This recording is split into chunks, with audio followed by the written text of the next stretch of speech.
meus sabiás. Lá onde eu moro ainda canta os passarinhos. Lá onde eu moro eles não ganham pedradas.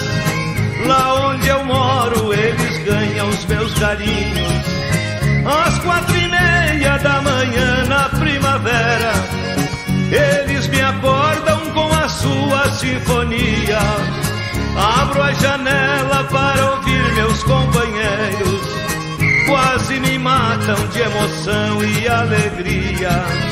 Pra responder de violão desço pra mata.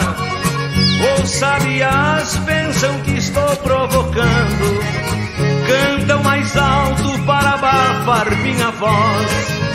Não admitem que eu vença eles cantando.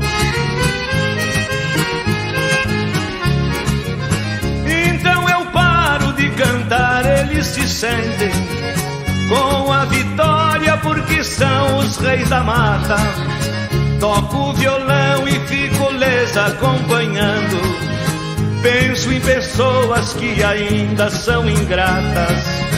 Prendem os pássaros para cantar em gaiolas, que mal fizeram para cantar na prisão.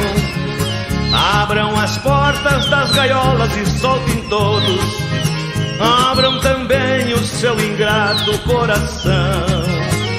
Os sabiás na minha casa cantam soltos. Perto de nós lá ninguém lhe faz maldade. Faz os seus ninhos na beiradinha da casa e vão cantando para nós em liberdade.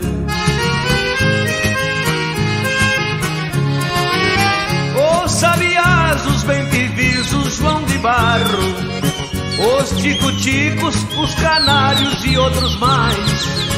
Da natureza eles são a própria voz, e a natureza não pode acabar jamais. Os passarinhos são tão simples, são tão puros, são tão divinos e nos dão tanta esperança. Os passarinhos, pela sua inocência, eu imagino um passarinho, uma criança.